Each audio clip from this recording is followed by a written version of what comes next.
Erev Tov u'mevorach birshut morai verabotai. Be'ezrat Hashem yitbarach. Ce soir, on entre dans une période qui s'appelle la période des Shovavim. Shovavim, en hébreu, veut dire les coquins. Quand on veut dire un enfant qui est shovav, c'est un enfant qui est pas tranquille à l'école, qui est coquin. Akadosh Baruch Hu nous appelle les enfants Shovavim. On est des Shovavim, pourquoi? Akadosh Baruch Hu, il attend qu'on fasse Teshuvah. On est coquins, on fait des bêtises.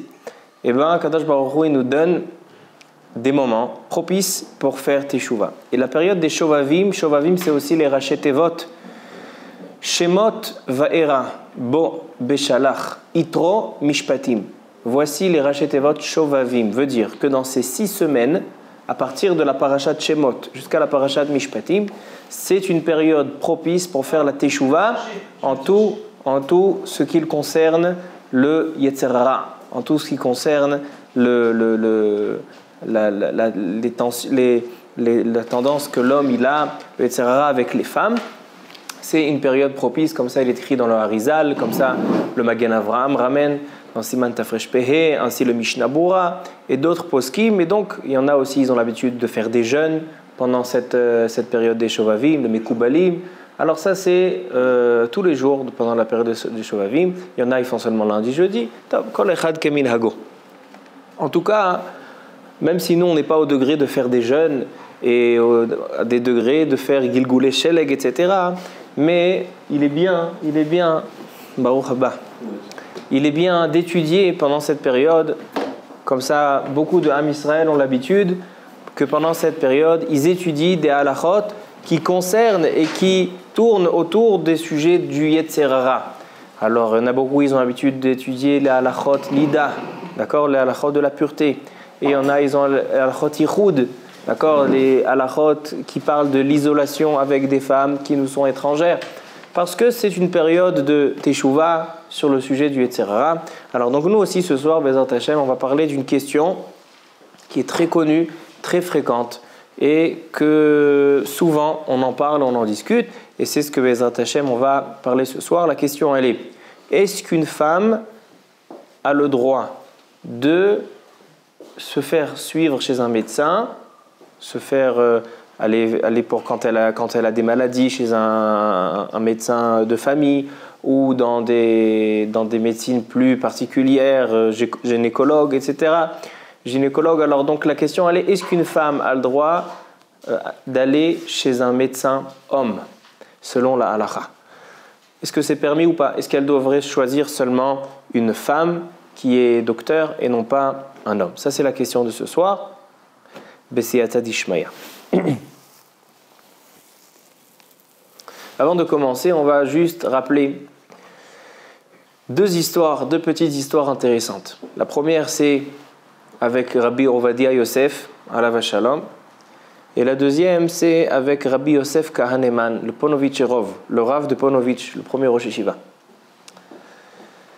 Rabbi Ovadia Yosef, alav shalom, il a un ouvrage qu'on étudie jusqu'à aujourd'hui, tous les jours dans le Beth Midrash, qui s'appelle Shoot Yabia Omer. Un shoot, Toda Rabba Rabbi Yitzhak, un shoot question-réponse révolutionnaire. Et Rabbi Ovadia Yosef, il a reçu à l'époque, il y a à peu près 50 ans, il a reçu Pras Israël. Pras Israël, c'est le prix d'Israël. Les Safrout Pras Israël, c'est vraiment que même les non-religieux, ils ont vu à tel point ce livre, il est révolutionnaire. Et donc il a reçu un prix.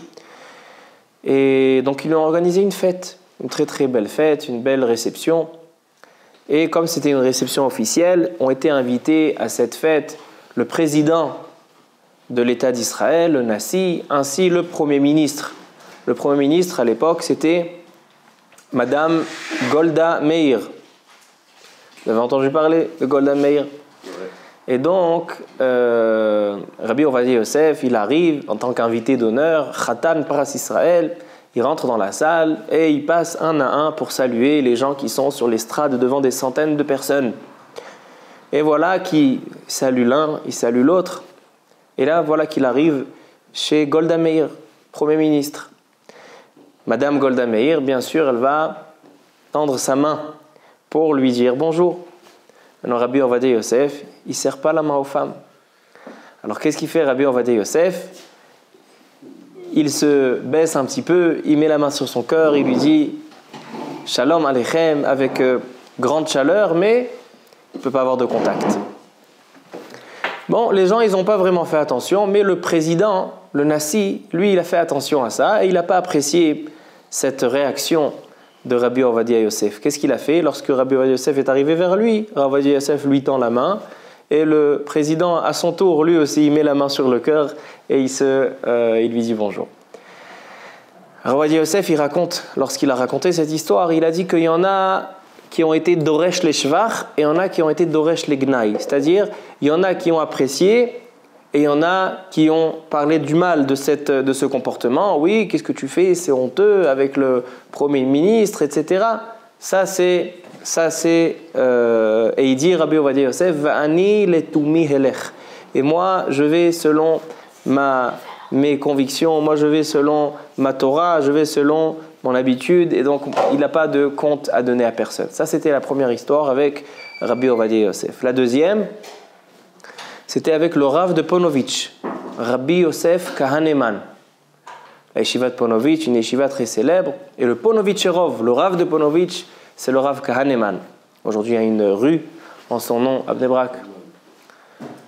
En tout cas, le Rav Kahaneman, un jour, tape à la porte, chez lui à la maison, une dame, un couple, c'est des donateurs des États-Unis. C'était juste la période après-guerre, et le Rav Kahaneman, il a vraiment fait Messirut Nefesh. Il a vraiment donné sa vie pour pouvoir monter cette grande yeshiva, la yeshiva de Ponovitch, une yeshiva très grande et très célèbre. Et à l'époque, c'était très difficile.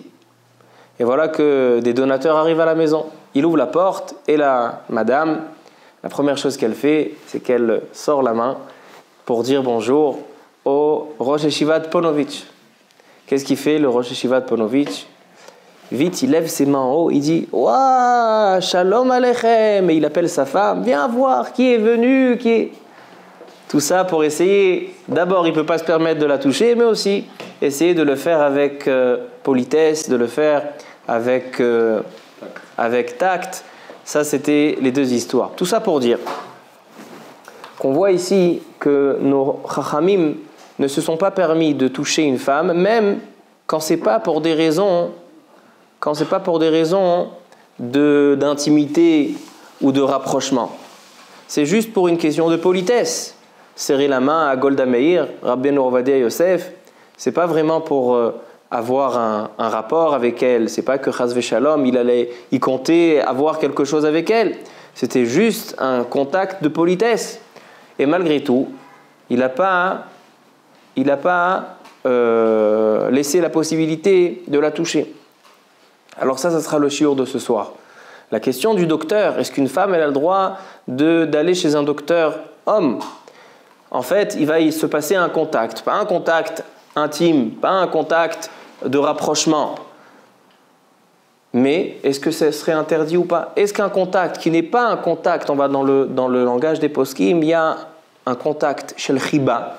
Chiba veut dire avec rapprochement, tendresse. Et il y a un negi'a she'ena shel chiba. Et il y a toucher sans vouloir se rapprocher, seulement pour des raisons, voilà, dire bonjour, se serrer la main. C'est pas toujours, alors ça dépend. Quand un homme il arrive le matin au bureau et il commence à dire bonjour à tout le monde ou embrasser tout le monde. Alors chez certains, d'accord, si c'est une femme qui lui fait peur, alors donc le rapprochement, c'est pas un rapprochement, c'est vraiment de la politesse.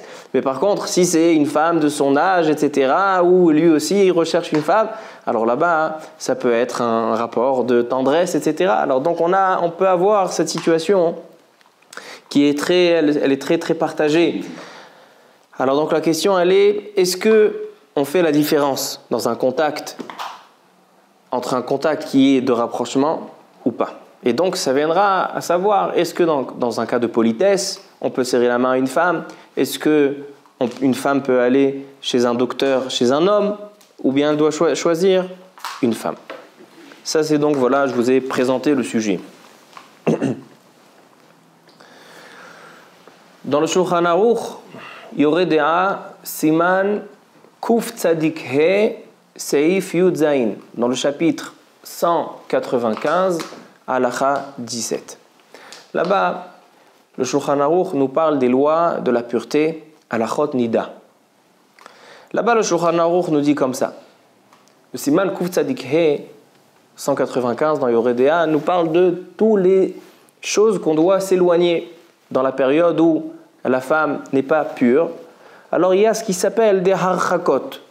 Harchakot, on doit s'éloigner afin de mettre des barrières. Aujourd'hui, avec tout ce qu'on entend à la radio, à la télévision, dans les nouvelles, on peut que remercier la Torah et les sages de la Torah qu'il y a des barrières pour les juifs. Un juif, il n'a pas le droit de faire, il a beaucoup de choses où il est limité, beaucoup de barrières. Il y a la chot yichud, on n'a pas le droit de s'isoler, il y a la chot de ne pas toucher, de ne pas embrasser, toutes sortes de limitations.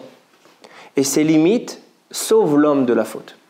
Et on voit aujourd'hui que malgré qu'il y a toutes ces limites, et encore, ce n'est pas suffisant, mais on ne peut que remercier la Torah. Des fois, il y a quelques années, il y a 10 ans, on faisait des shiurim, on n'a pas le droit de s'isoler, etc. Et les gens ils disent, mais aujourd'hui, ça va, on a évolué, qu'est-ce qu'il y a besoin maintenant? C'est pas grave si j'ai un rendez-vous. Et j'ai pas besoin de vous raconter, vous connaissez les nouvelles comme moi, vous écoutez la radio comme moi. Et on voit que les barrières, ça doit être du fer, ça doit être du béton. On n'a pas le droit de se laisser aller, même dans une petite halakha. Alors donc, aujourd'hui, on va essayer de définir exactement qu'est-ce qui est permis et qu'est-ce qui est interdit. Alors donc la femme, un homme avec sa femme, il y a une période qui sont interdites, donc il faut mettre des barrières. Et ces barrières sont mentionnées dans le Shulchan Aruch, Siman Kuf Tzadik He, les Harchakot. Dans la Halakha 17, le Shulchan Aruch là-bas nous parle. Lorsque le mari ou la femme, un des deux, sont malades, est-ce qu'il serait permis, pour des raisons de santé, d'aider? On ne parle pas dans un cas de Cholé Sheyesh Bo Sakana, on ne voit rien un cas comme ça, mais là, le mari, il a une grippe, la femme, elle a l'angine, elle est un peu faible. Est-ce que le mari, il a le droit de l'aider à se lever? Est-ce que le mari peut lui passer des choses de sa main à sa main? Miyad leyad, on sait que c'est des choses qui sont interdites de manière générale. Mais là, dans la halachot nida, bien sûr, quand la femme elle est malade, elle est dans un état où elle n'est pas pure. Alors, est-ce qu'on peut autoriser plus de choses ou pas? Comme ça, le Shulchan Aruch nous parle dans 3 halachot, halakha 15, 16 et 17. Alors, le Shulchan Aruch nous dit que ça dépend qui est malade. Par exemple, emmener les médicaments, tout ce qui est autorisé de manière générale, c'est sûr que c'est toujours autorisé. Mais par exemple, faire passer un médicament de sa main à la main de sa femme. D'accord, on va dire qu'il n'y a pas de table autour. S'il y a une possibilité de contourner le problème, on contourne le problème. Mais si on est obligé de lui faire passer quelque chose. Ou bien, on veut l'aider à se lever. Après un accouchement, des fois, les femmes, ils ont besoin d'une chaise roulante, parce que le mari peut pousser la chaise roulante. Elle est chas v'shalom sur un lit à l'hôpital. Est-ce qu'il peut lever avec la télécommande, lever le lit? C'est des questions. C'est des questions dans les poskim. C'est des questions dans les poskim. Narré. Alors donc, la question, elle est, quel est le cas, qu'est-ce qu'on fait lorsque dans le couple, il est malade? Le Troumat Hadeshen. Troumat Hadeshen, un des grands poskim, il y a à peu près 600 ans. Il dit le Troumat Hadeshen, Rabbi Israël Isserlan. Ça dépend qui est malade. Il y a une différence lorsque le mari il est malade et lorsque la femme elle est malade. Si le mari il est malade, on va se montrer plus mekelim, on va autoriser plus de choses. Parce que lorsque le mari il est malade, alors le Yetzer Hara il est plus faible. Mais lorsque la femme elle est malade, alors là on doit quand même tenir toutes les limites avec le mari. Comme ça il dit le Troumat Hadeshen. C'est pour ça que tranche le Shulchan Aruch et nous dit Im hu chole, si lui il est malade, ve'en lo mi sheyeshamshenu, et il n'a personne pour qui l'aider à se lever. Il veut se lever du lit, il n'y a personne. Il faudrait aller chercher le voisin. Alors, muteret le shamsho.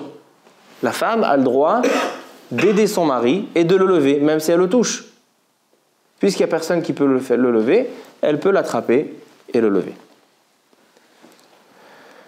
Par contre, dans le Saïf Tetzaïn, Isha chola, mais si c'est la femme qui est malade, afilu en mi sheyeshamshena, même si dans la maison il n'y a personne qui peut l'aider, alors il a besoin d'aller chercher quelqu'un pour l'aider à se lever. Comme ça dit le Shulchan Aruch.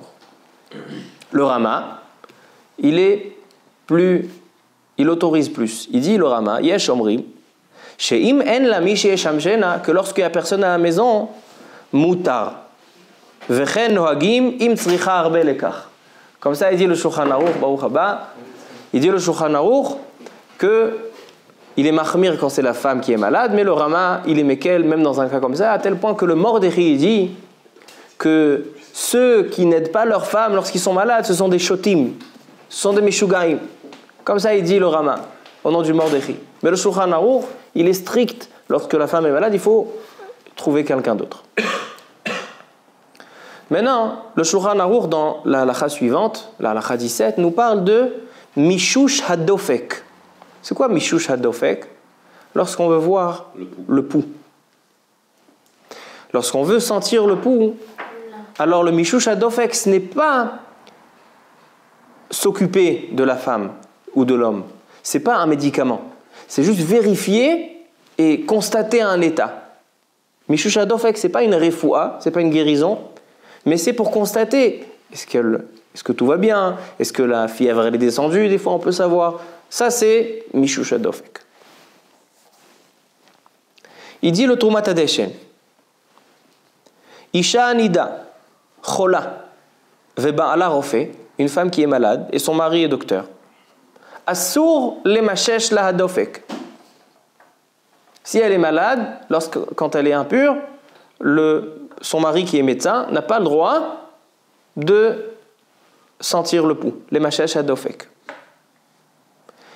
Rajoute le Beth Yosef et il dit que ce sujet dépend d'une marloquette, d'une discussion entre deux grands rishonim, le Rambam et le Ramban. Écoutez cette discussion entre le Rambam et le Ramban. La Torah nous dit Lo tikrevu legalot erva. Il y a des femmes qui sont interdites. Une femme mariée, eshet ish.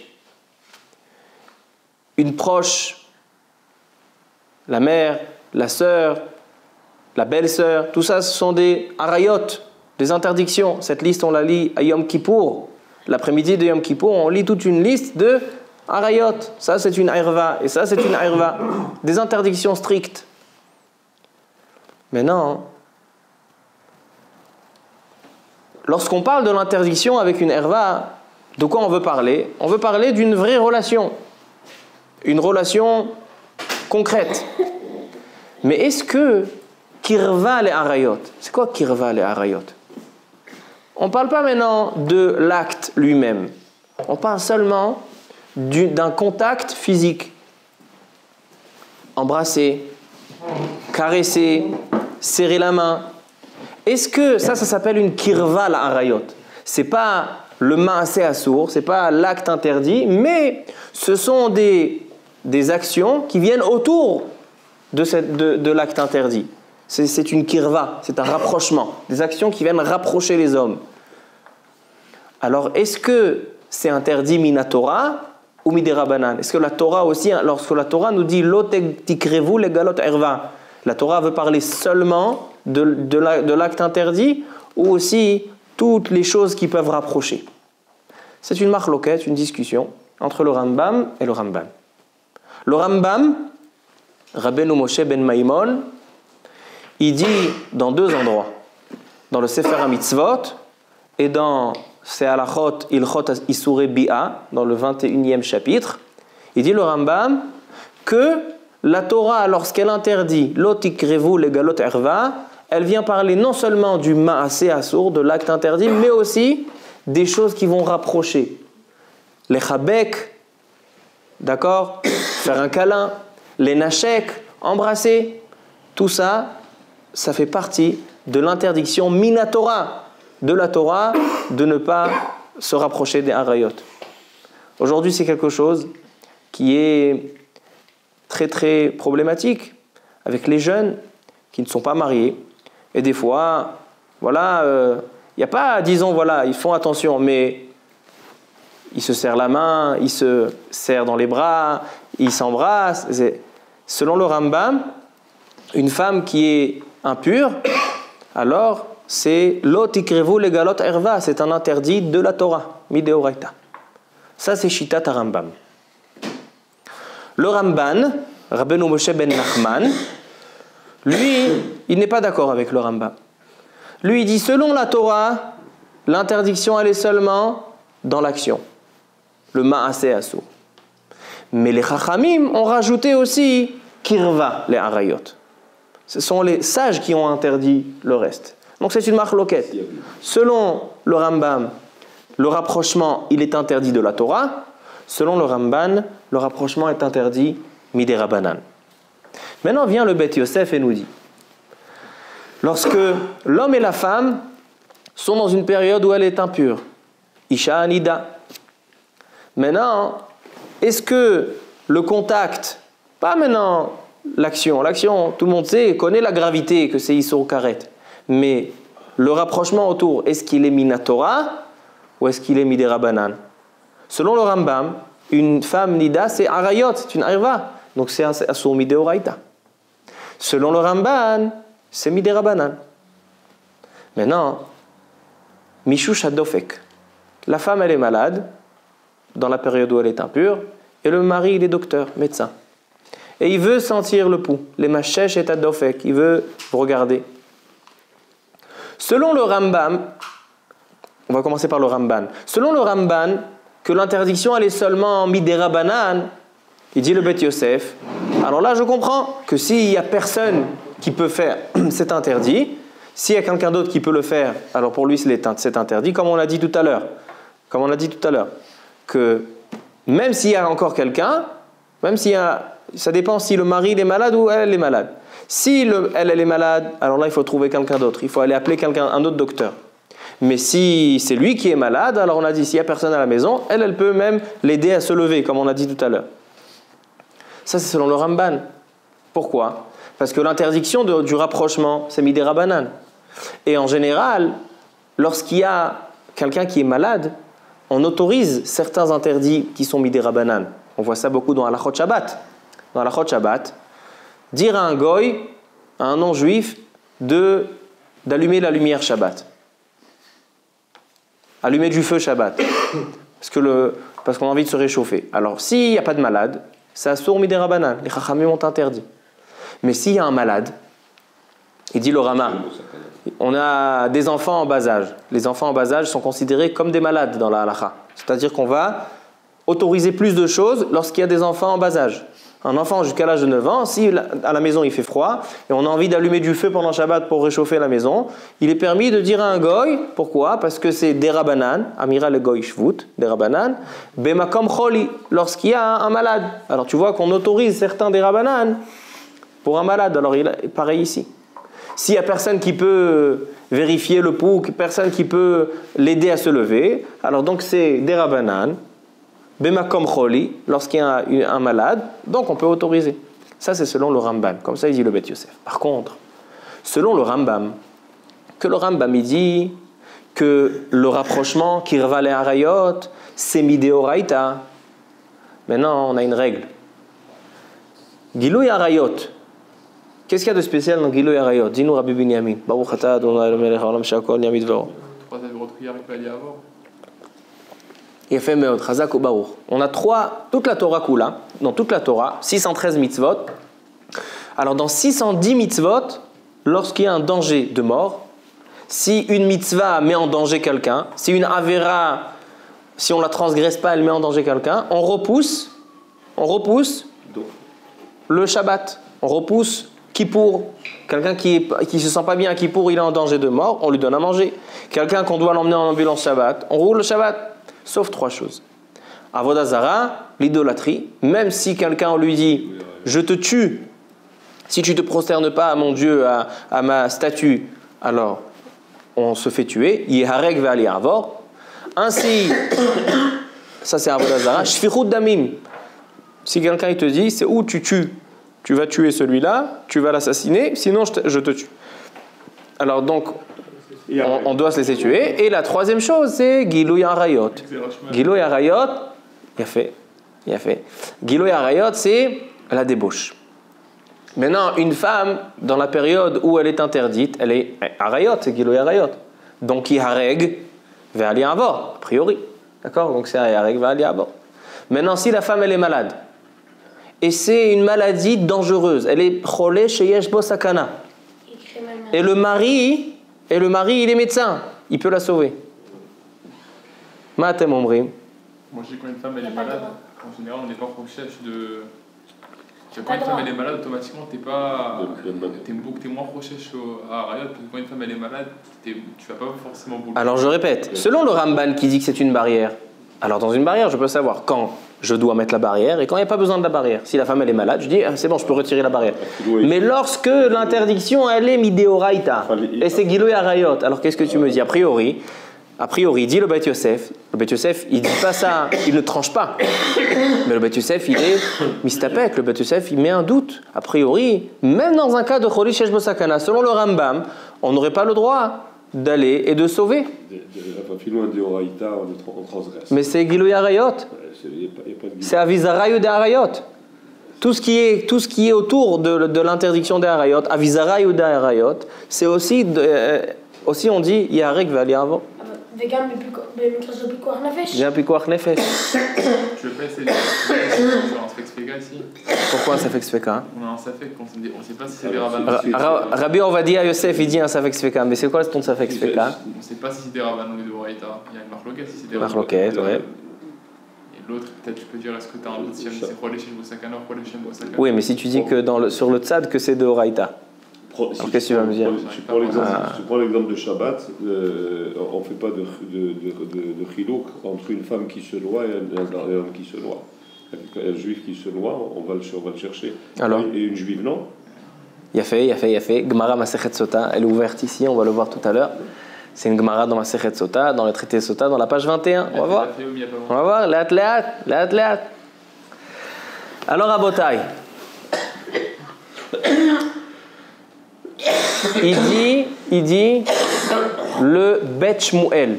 Bet Shmuel, c'est un commentaire sur le Shulchan Aruch dans Even HaEzer. Even HaEzer, Siman Chaf, Seif Aleph dans Shulchan Aruch. Il dit là-bas le Bet Shmuel que selon le Rambam, selon le Bet Yosef, le Shulchan Aruch, selon le Rambam que c'est des Oraïta, que non seulement l'acte est interdit, mais aussi le rapprochement au Arayot est interdit. C'est un interdit midéoraïta. Même dans un cas de pikuach nefesh, dans un cas de danger de mort, le mari n'a pas le droit. Yihareg ve'ali avor. Comme ça, il dit le Bet Shmuel, selon le Bet Yosef, au nom du Rambam. Le Shulchan Aruch, a priori, tient comme le Rambam. Parce qu'il dit le Shulchan Aruch, im ba'ala rofe, asur le mashesh adofek. Le Rama, comme j'ai dit tout à l'heure, il est plus méquel. Dans ces deux endroits, le Rama, les Ashkenazim, ils disent non. Et ils disent que c'est Midé Rabanan. Et donc, on peut autoriser lorsqu'il n'y a personne qui peut aider. Est-ce que le Issour de Mémachesh, les Mamesh à Adofek, il est quand il y a possibilité d'amener un docteur, ou même dans un cas où tu es dans la pampa, et personne, je suis le docteur. Il n'y a que moi qui peut vérifier. Alors, selon le Shulchan Aruch, selon le Bet Shmuel, comme il comprend le Shulchan Aruch et le Rambam, puisque c'est des Oraïta, même Bemakom Pikuach Nefesh, c'est pas doré, parce que c'est Gilouy Arayot, Avizarayou de Arayot. Selon le Rama, qui va comme le Ramban, que le Ramban, il dit que c'est une barrière des Rabanan Bemakom Choli, lorsqu'il y a une maladie, lo gazrou. Alors donc, a priori, c'est une chita très étonnante, d'accord? C'est une opinion très très étonnante de dire ça, mais en tout cas, le Bet Shmuel, il le dit. Moi, dans mon shiur, ce soir, on va essayer de prouver de la majorité des poskim que ce n'est pas la compréhension dans le Rambam.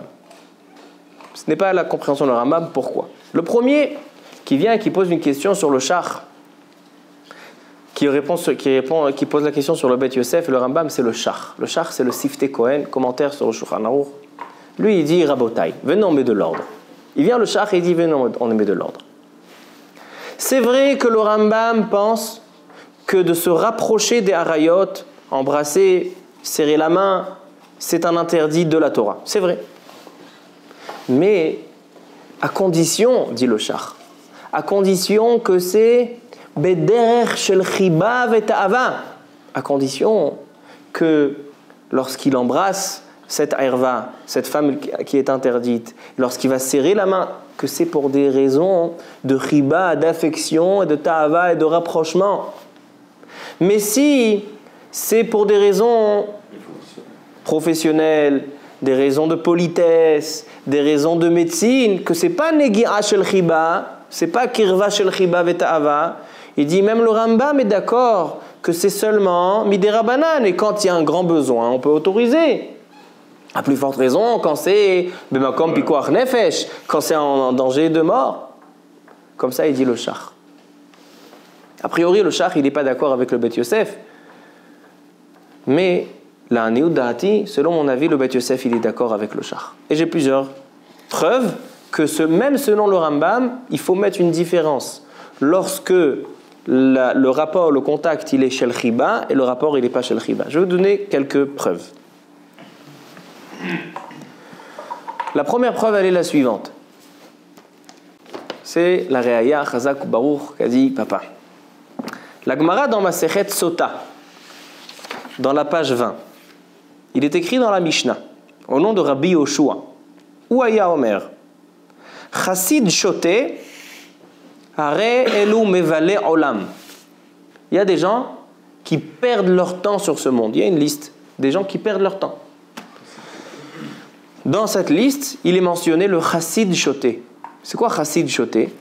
Celui qui fait toutes sortes d'efforts, il va s'interdire des interdictions pour rien. Donc il est appelé Chassid. C'est vrai que tu fais des choses vraiment magnifiques, mais Shoté, t'es un idiot. C'est un Chassid Shoté. C'est quoi Chassid Shoté? Quelqu'un a un exemple? La Gemara va donner un exemple. Demande la Gemara. La Gemara, elle est curieuse. Elle dit Maï Chassid Shoté. De qui tu veux parler quand tu nous parles de Chassid Shoté? Echidame Chassid Shoté, Kegon, écoutez un exemple. Dekatav'a iteta benahara, ve'amar lav orach ar'a leistakuleba ve'atsula. Lorsqu'il y a une femme qui est tombée dans la mer et qui ne sait pas nager, et elle crie au secours, je suis en train de me noyer. Et lui il dit, ah ben j'ai pas le droit. C'est une femme, je n'ai pas le droit d'aller la sauver. Et il la laisse couler doucement, doucement, doucement, jusqu'à que l'igma. Ça, c'est un chassid shoté. Demande les poskim. Ça, c'est un chassid shoté. Est-ce que tu peux le considérer seulement un idiot? Mais c'est un meurtrier. C'est un rotseach. Quelqu'un qui voit l'ota amod al dam recha. Tu vois quelqu'un qui est en train de se noyer. Tu ne vas pas le chercher. Tu ne vas pas le chercher. Alors tu sais considéré comme si tu l'as tué? Alors certains ils vont dire, certains ils vont répondre que non, il y a d'autres personnes qui peuvent le sauver. Il y a d'autres personnes qui peuvent la sauver, pas seulement moi. Mais malgré tout, puisque toi tu sens que tu peux aller sauver, tu peux aller aider, même s'il y a d'autres personnes, si tu ne vas pas l'aider, t'es chassid shoté. Comme ça, on voit dans la Gemara. Maintenant, Rabotai, je vous pose une question. Une femme qui est en train de se noyer, est-ce qu'on parle d'une grande, une jeune, une dame âgée, mariée, pas mariée, c'est une herva, c'est pas une herva? On parle d'une femme qui est tombée à la mer. Une femme qui est tombée à la mer, il faut aller la sauver.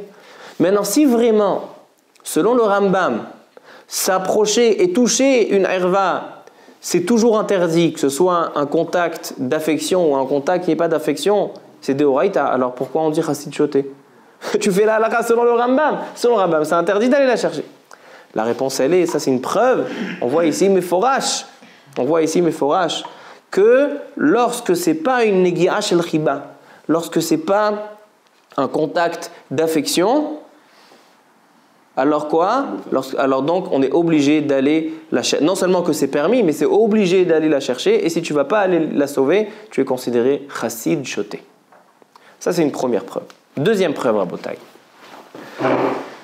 Il y a marqué dans le Shulchan Aruch, ça c'est une question qu'on on me demande sans arrêt. Est-ce qu'un homme a le droit de faire la bise à sa sœur? Hein? On a entendu parler de ça. D'accord. Est-ce qu'on a le droit d'embrasser sa grand-mère, sa vieille tante, sa sœur, la belle-sœur? Tout le monde comprend que c'est sûr que non. C'est sûr que non. Mais quand il y a des harayot, parce que ce sont des harayot, les proches sont des harayot, mais ce sont des harayot que l'homme est habitué et que l'homme n'a pas d'arrière-pensée. Bien sûr, un homme normal, avec ses sœurs, avec sa grand-mère, il n'y a aucune arrière-pensée. D'accord? Il y a toujours des meshugarim.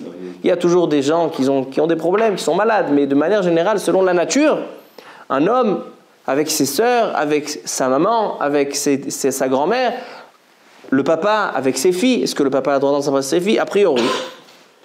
Alors, donc, le Shulchan Aruch dans Even Haezer Siman Chaf nous donne une nuance. Il y a une différence entre un papa avec sa fille, une maman avec son fils, une grand-mère avec son petit-fils, un grand-père avec sa petite-fille, que ça, c'est Vada et Mutar Lechatrila. C'est permis. Pourquoi? Parce que même si c'est une herva, l'action est une herva. Mais la kirva, la harayot, là, la Torah n'interdit pas. Là, c'est pas interdit. Les chachamim, ils disent, quand on te fait des barrières, lorsqu'il y a besoin de mettre des barrières, mais là, tu sais qu'il n'y a pas d'arrière-pensée, il n'y a pas besoin de mettre des barrières, donc c'est permis. Ça, c'est dit le Shulchan Aruch. Par contre, il dit le Rambam qu'avec ses sœurs, c'est différent. C'est vrai qu'on a le droit de toucher une sœur, c'est permis même de se taper la main, mais dès que c'est une riba, dès que c'est embrasser une sœur, dès que c'est serrer, faire un câlin à sa sœur, il dit le Rambam. C'est vrai que Meikar Adin, c'est pas interdit, mais c'est minhag shel tipshim. Comme ça se comportent des idiots. Comme ça, il dit le Rambam. Donc, alors il y a toutes sortes de questions dans les poskim. Oui, si moi j'ai fait tchouva et ma famille est restée pas religieuse, et maintenant ma sœur elle se marie, ou mon frère il se marie, et après la roupa, tout le monde vient embrasser, etc. Moi si je ne vais pas l'embrasser, donc les poskim parlent de cette question. Il faut faire chez la trave, il faut aller demander un rav dans ce cas-là. Parce que ce n'est pas quelque chose qui est Meikaradin, mais qui dit que le Rambam il dit c'est Midag Tipshim. Mais de manière générale, donc on a dit on a une nuance entre des frères et sœurs et des parents ou des grands-parents. D'accord? Maintenant, Rabotai, réfléchissons un peu, réfléchissons une seconde. Si l'interdiction de se rapprocher des harayot, embrasser, serrer dans les bras des harayot, c'est seulement midera banane, c'est seulement une barrière. Alors là, je comprends pourquoi un homme avec sa fille, un grand-père avec sa petite-fille, pourquoi c'est autorisé? Pourquoi? Parce que là, les sages, les chachamim, ils ont dit, là, il n'y a pas besoin de mettre de barrière. Mais si la kirva, les harayot, si le rapprochement, il est minatora, selon le Rambam, c'est mideoraita.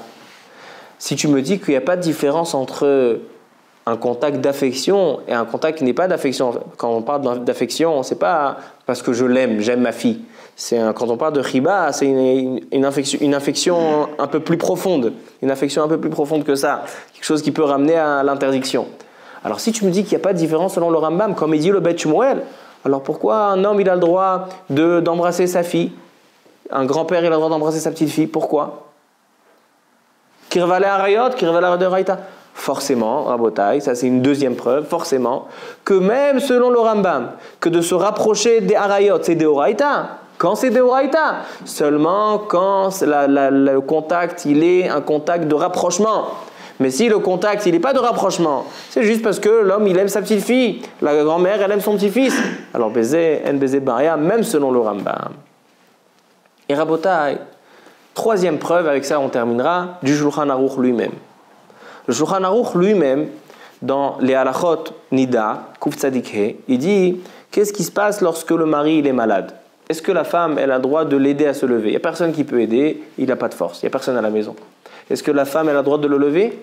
Il dit le Shulchan Aruch, oui, il est permis, les hakimo ou les hashkivo, de le lever ou de l'installer, même si elle le touche. A priori, c'est kirva les harayot, on n'a pas le droit.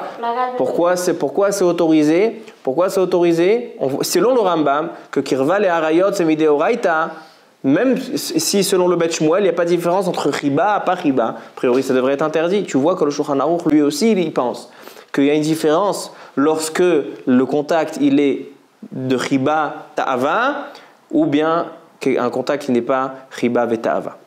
Donc, ça c'est ce qu'on a vu Rabotai avec l'homme et sa femme. Maintenant on va arriver à la question qui nous intéresse, c'est une femme, est-ce qu'elle a le droit d'aller chez un docteur homme, sachant qu'il va la toucher? Maintenant là-bas, qu'est-ce que c'est? C'est Negia Shel Chiba ou c'est Negia She'ena Shel Chiba?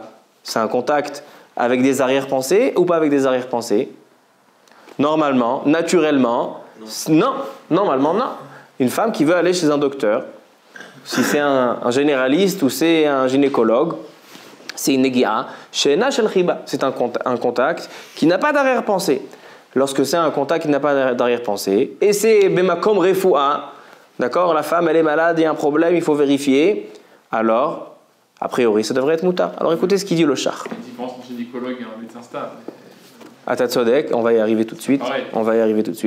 Il dit le char. Aminhag pashut, sherofim israelim, memasheshim hadofek shel isha, afilu eshet ish o ovedet kochavim. Il dit le minhag, il est que même des médecins hommes juifs, ils peuvent vérifier et examiner une femme, même une échetiche, et même une non-juive.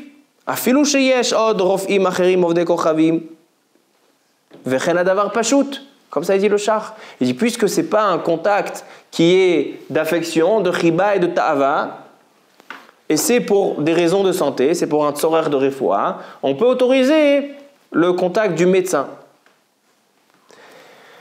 Les poskim de notre dernière génération, donc ça sera la conclusion de notre shiur, les poskim de notre dernière génération, ils apprennent du char, qui disent que Meikar Adin, selon la halacha, comme ça il dit le char, le sidre tahara, greti ou pleti, machatzit shekel, minchat Yitzchak, igrot Moshe Feinstein, Rav Ovadia Yosef, Shevet Alevi le Rav Wosner, tous les poskim, ils disent Meikar Adin, une femme, elle a le droit d'aller chez un médecin homme lorsqu'il y a un besoin. Pourquoi?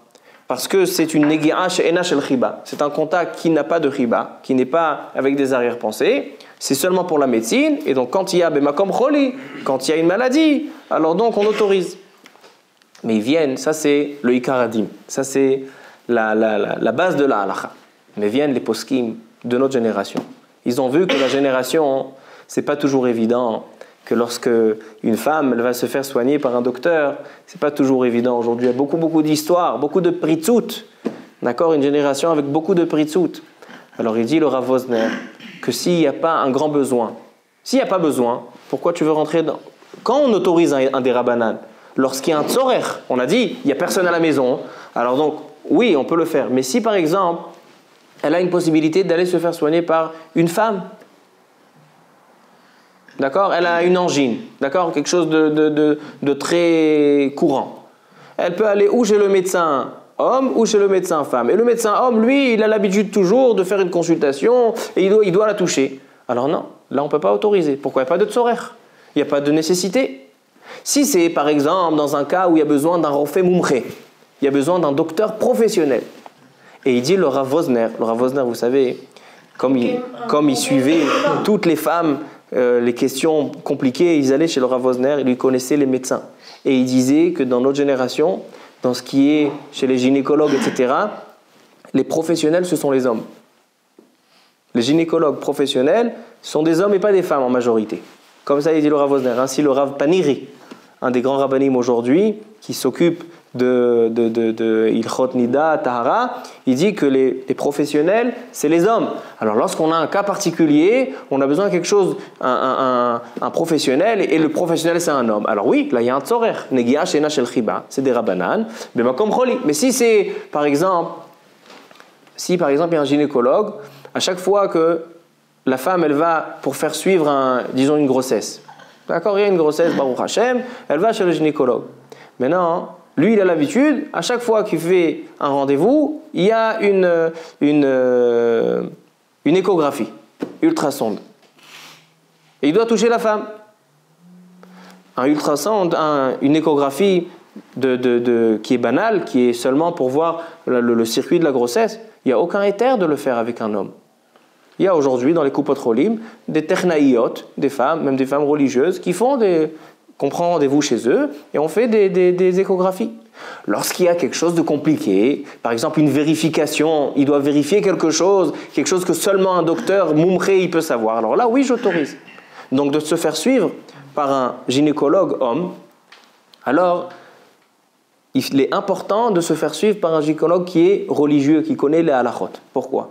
Parce que lorsque le médecin il connaît les halachot, il sait ce qu'il a le droit de faire, que quand il y a une nécessité, et ce qui n'est pas nécessaire.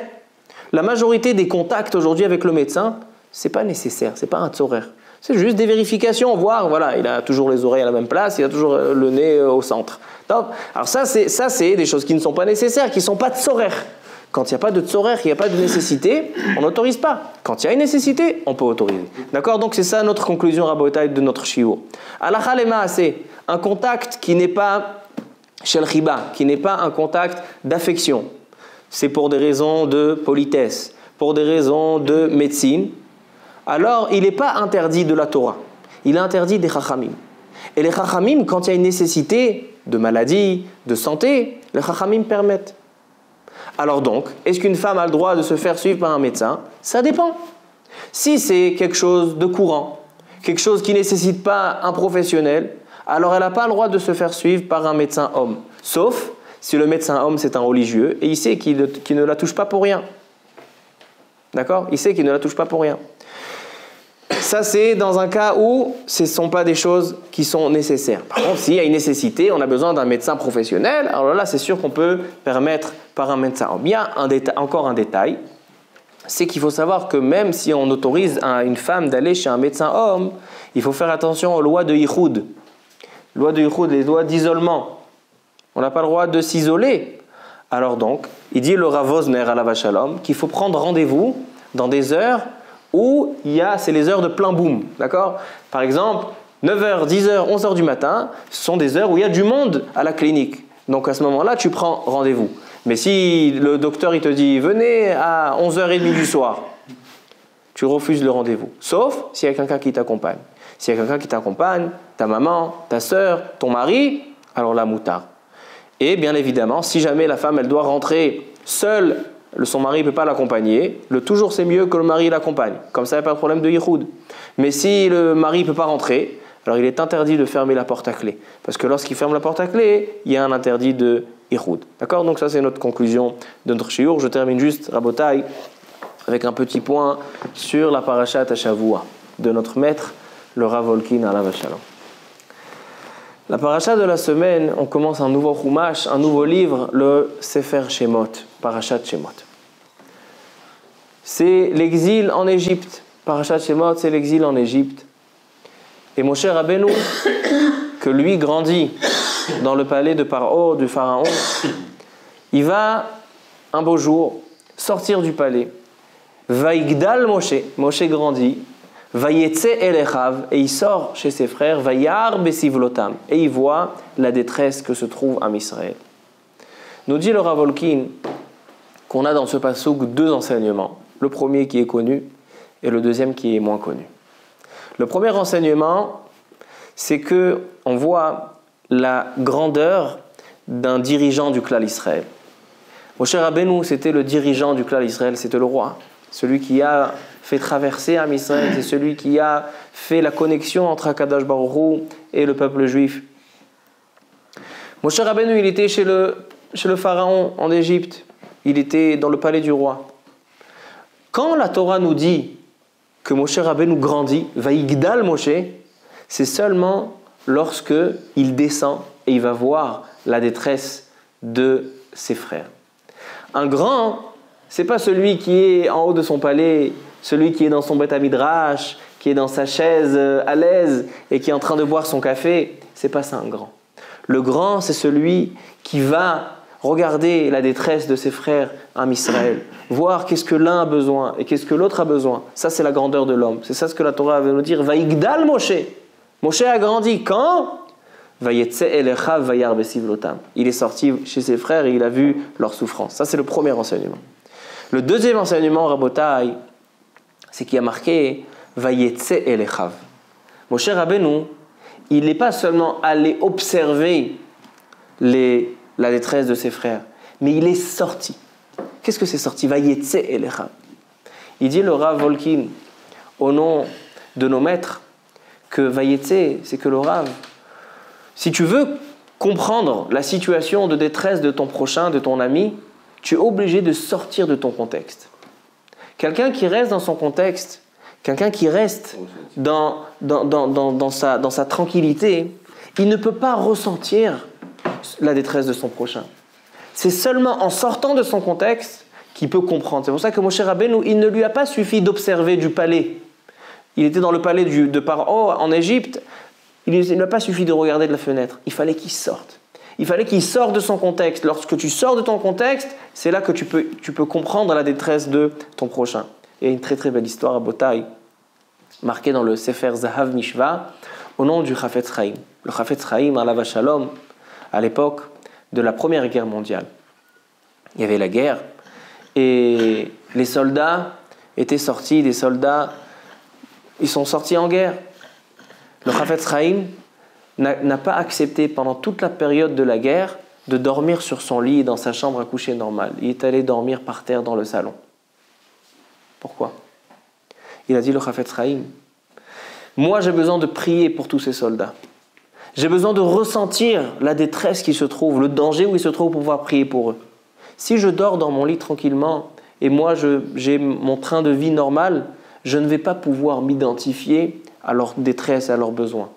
Donc forcément, je dois sortir de mon contexte. Chafetz Chaim, il a fait comme Moshe Rabbeinu. Vayetse, il est sorti de son contexte. Il n'a pas dormi sur son lit bien douillé, bien à l'aise. Il est allé, il y avait des soldats juifs qui étaient partis. Ainsi Rabotai, le Rav Chaim Mibrisk. Le Rav Chaim Mibrisk, il y avait aussi à l'époque de la guerre, il y avait des maisons dans sa région, des maisons juives qui ont été détruites par l'ennemi. Il y avait des familles juives qui n'avaient pas de maison. Ils n'habitaient pas dans une maison. Le Rav Chaim de Brisk n'a pas accepté de dormir sur son lit dans sa chambre à coucher. Il a dit, comment je peux me permettre de dormir dans un lit bien à l'aise, de me sentir bien chez moi, lorsque j'ai des frères qui n'ont pas de maison tranquille. Ça, c'est la grandeur d'un Rav. Et nous aussi, on doit essayer de faire de la même sorte. Lorsqu'il y a un pauvre, quelqu'un qui vient ramasser de l'argent, il raconte son histoire. Alors, aujourd'hui, il y a tellement de personnes qui viennent raconter leurs histoires. Alors, on ne veut pas écouter. Ça va, on est en train de faire Alenu le Shabeach. Alenu le Shabeach, ne me dérange pas avec tes histoires. Non. Essaye de t'identifier. Essaye d'écouter ton histoire. Essaye d'écouter son histoire. Essaye de sortir de ton contexte. Vaïgdal Moshe. Tu veux grandir, tu veux être un grand juif. Alors Vayetse elecha vayar besivlotam. Sors de ton contexte et va regarder le besoin et la détresse de tes frères. Baruch Adonai le'olam. Amen ve'amen. המרחם על כל בריאותיו ויחוז ויחמול וירחם על נפש ונשמה של הנפטרים בשם טוב מן העולם. נעמי רבקה בת מרטין מסעודה, את מורנו הרב חיים בן צביה ואת בנימין בן רוזה, מרסדס בת סטה, סוסנה, משה סוסנה,